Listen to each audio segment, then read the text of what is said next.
Hello students. चलिए आज हम एक कॉन्सेप्ट पे डिस्कशन करने वाले हैं। The concept is relative permittivity और डाइलेक्ट्रिक कांस्टेंट। मैं ये समझता हूँ कि आपने इसकी डेफिनेशंस को बहुत अच्छे से पढ़ रखा होगा, आपको पता भी है ये क्या है। बट मैं आज इस टॉपिक पे इस बारे में बात करने वाला हूँ कि एक्चुअली में ये सेंस क्या रखता है, यानी इस टॉपिक का सेंस है क्या। तो मैं आपको बताने की कोशिश करता हूँ। सबसे पहले आपको समझना चाहिए बेटा परमिटिविटी व्हाट। मेरी एक वीडियो पड़ी हुई है बेटा, ठीक है। उसमें परमिटिविटी को मैंने अच्छे से एक्सप्लेन किया डाइलेक्ट्रिक कांस्टेंट करके। ये आपको ऊपर आई बटन पे मिल जाएगी। Okay. So permittivity is what, it is the property of the medium. एक प्रॉपर्टी है, किसकी है बेटा, मीडियम की। तो it is the property of the medium. कोई आपसे पूछे व्हाट इज परमिटिविटी तो लॉजिक दीजिएगा क्या, प्रॉपर्टी है किसकी, मीडियम की। But question was what, question आपका ये होगा कि मीडियम की प्रॉपर्टी तो है, तो कैसी प्रॉपर्टी है। हम बोलेंगे जैसे if this is a charge q1 and this is a charge q2 and there is a force between them. तो आपको पता है फोर्स कैसा है, field force, because there is no contact between them. तो इनके बीच में कोई कांटेक्ट नहीं है, तो क्या लगेगा, फील्ड फोर्स। स्टिल फोर्स को ट्रेवल करना पड़ेगा। अगर हम एक चीज इमेजिन करें तो या तो q1 से q2 तक फोर्स को ट्रेवल करना पड़ेगा और q2 से q1 तक फोर्स को ट्रेवल करना पड़ेगा। अब वो आप उसको फील्ड के मीन से कहिए या किसी मीन से कहिए, ये चीज बुक्स में नहीं है। मैं आपको बता रहा हूँ, अगर आप इमेजिन करेंगे तो बेटर अंडरस्टैंडिंग होगी आपकी। तो अगर फोर्स ट्रेवल करेगा इस मीडियम से, ये जो बीच में जो आपका मीडियम है इससे ट्रेवल करेगा। तो जब ये फोर्स इस मीडियम से ट्रेवल करेगा तो डेफिनेटली इस फोर्स को टैकल करेगा कौन, ये मीडियम। यानी कि हमारे पास एक थिंकिंग है क्या, कि अगर कोई फील्ड फोर्स लग रहा है तो वो कहाँ से होके गुजरेगा, मीडियम से।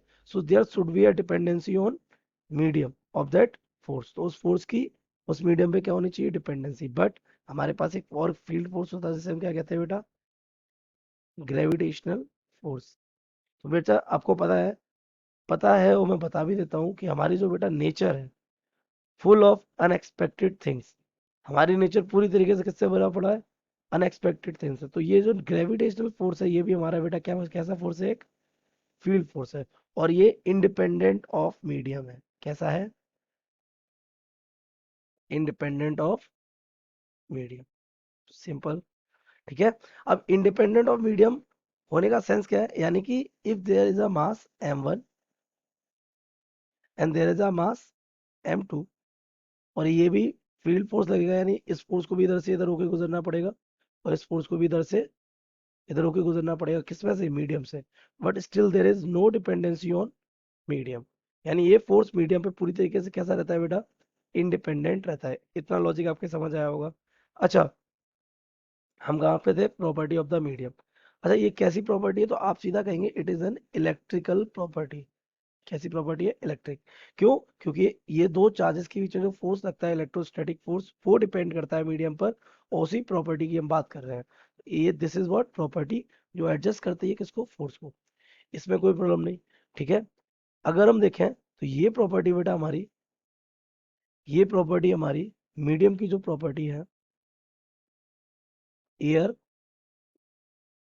और वैक्यूम, इन दोनों के लिए इनकी वैल्यू होती तो डिफरेंस है, बट स्टिल एयर और के लिए इसकी वैल्यू कितनी है, 8.85 into 10 to the power minus 12।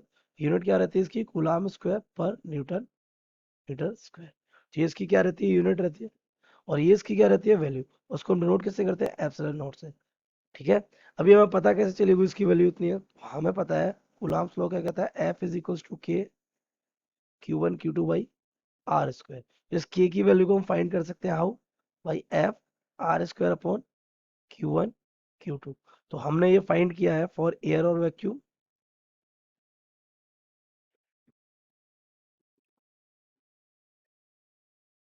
हमने क्या फाइंड किया है, एयर और वैक्यूम के लिए इन सब की वैल्यूज अगर हम पुट करें तो के की वैल्यू हमारी आ जाती है कितनी, 9 इंटू दिस के becomes what, 1/4 pi epsilon not. इसका लॉजिक मैंने आपको वीडियो में दिया है। एप्सिलॉन सॉरी, एप्सिलॉन नॉट तो एक स्पेसिफिक कंडीशन में, एयर और वैक्यूम के लिए, सॉरी एयर और वैक्यूम के लिए हम इसको बाद में क्या कर देंगे, एप्सिलॉन नॉट करेंगे। लेकिन अभी हम इसको कंसीडर ना करते हुए चलते हैं, तो 9 इंटू 10 टू दी पावर 9। अगर आप यहाँ से एप्सिलॉन की वैल्यू निकालेंगे तो ये आएगी लगभग कितनी, 8.85 इंटू 10⁻⁻12। वैल्यू बेटा है कैसी, सबसे कम, this is the least value. आप ये लॉजिक दिमाग में रखेंगे अपने की वैल्यू कैसी है बेटा आपकी, लीस्ट, और ये सबसे कम वैल्यू है, इसलिए हम इसको स्पेसिफाई कर दे रहे हैं किससे, नॉट से, और ये किसके लिए, एयर और वैक्यूम के लिए, कोई प्रॉब्लम नहीं है। So what is dielectric constant और रिलेटिव परमिटिविटी। तो बेटा देखिए, हमने आपको इतना समझा दिया कि एक मीडियम की प्रॉपर्टी रहती है, मीडियम की प्रॉपर्टी की एक वैल्यू रहती है, we can calculate the value. तो हम ये वैल्यू कैलकुलेट करते रहते हैं, हमारा काम होता रहता। तो हमें रिलेटिव परमिटिविटी की जरूरत क्यों पड़ी, तो रिलेटिव परमिटिविटी देखते हैं, व्हाट इज रिलेटिव परमिटिविटी। तो बेटा लॉजिक समझने की कोशिश करना, आपसे कोई रिलेटिव परमिटिविटी, उसी को हम क्यू और कहते हैं, डाइलेक्ट्रिक कांस्टेंट, जो आप कैपेसिटेंस में पढ़ेंगे। अगर मैं ये कहूंगा कि what is relativity, relative permittivity, तो आप सीधा कहेंगे इट इज परमिटिविटी। ये भी क्या है, परमिटिविटी है, किसकी है, ऑफ मीडियम। नो प्रॉब्लम है, बिल्कुल है, क्योंकि ये भी एक टाइप की क्या, परमिटिविटी, बट इसकी जो मेजरमेंट है, क्या है बेटा, measurement, that is different. Different क्या है, ये हम समझने की कोशिश करते हैं। इसकी मेजरमेंट हम हर मीडियम के लिए डायरेक्ट निकालते हैं। जैसे मान लीजिए एक मीडियम ए है, एक मीडियम बी है, और एक मीडियम सी है। इसके लिए हमने क्या, परमिटिविटी को कैलकुलेट किया। अच्छा, अभी अभी मैंने आपको बताया एयर और वैक्यूम के लिए परमिटिविटी की वैल्यू कैसी होती है, लीस्ट। तो मान के चल रहे हैं इस वैल्यू को हम नोट कर दे रहे हैं 10 से। कैसे नोट कर दे रहे हैं, 10 से। तो अगर वो 10 है तो ए डेफिनेटली 20 हो सकता है, 10 से कम तो हो नहीं सकता, ऊपर ही जाएगा। बी हमारा हो सकता है 15, और हमारा सी हो सकता है मान लीजिए 35। तो these are the permittivity of medium A B and C. तो कोई प्रॉब्लम नहीं है, हमारी परमिटिविटीज है, ये एक ही है, ये बी की है, ये सी की है, स्टिल हमने का क्या था वो समझने की कोशिश करिए। हमने कहा कि ए की परमिटिविटी है कितनी, 20, लेकिन जिस टाइम इसकी परमिटिविटी 20 है उसी टाइम इसकी परमिटिविटी 2 भी है। कैसे, with comparison to epsilon naught. How, हमें एप्सिलॉन नॉट 10, कितनी, 10। तो एप्सिलॉन नॉट की वैल्यू अगर 10 और ये 20 है तो डेफिनेटली ये 2 नहीं हो जाएगा हमारा, इट विल बी 2। ये 2 is also a measurement of permittivity, but ये कैसा है, comparative measurement. So we can say that we have calculate the permittivity of each medium with compare to what, permittivity of air और vacuum. And we compare, हमने ये compare किया कि उस medium की परमिटिविटी एयर की परमिटिविटी का कितना टाइम्स होती है, on the factor that comes times.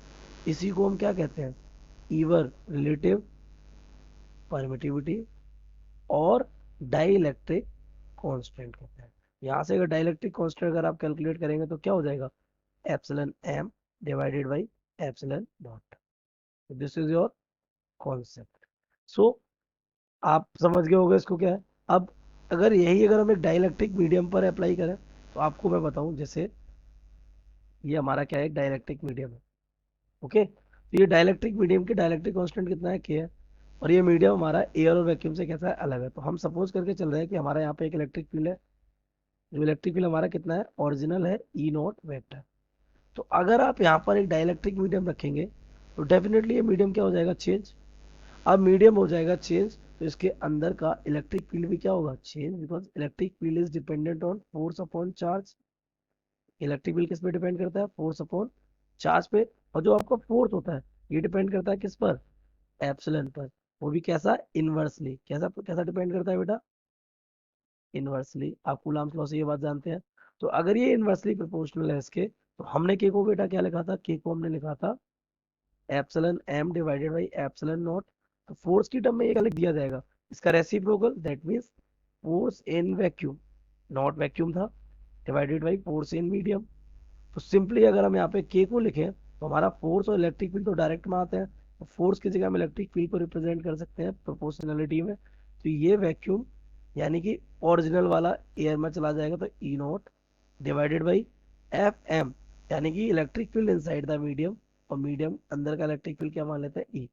और इसके अंदर का इलेक्ट्रिक फील्ड आपको सबको पता है रिड्यूस होता है कितना, E naught minus E P due to polarization. तो ये हमारी एक यहाँ से की डेफिनेशन और बनती है क्या, ये रेशियो होता है किसका, ई नॉट और E naught minus E P का, किसके लिए, एक डाइलेक्ट्रिक मीडियम के लिए। So these are the logics behind relative permittivity और डाइलेक्ट्रिक कांस्टेंट। आई होप कि आपको ये वाला टॉपिक समझ आया होगा।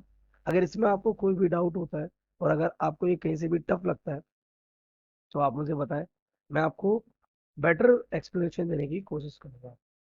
ओके बेटा, गुड लक।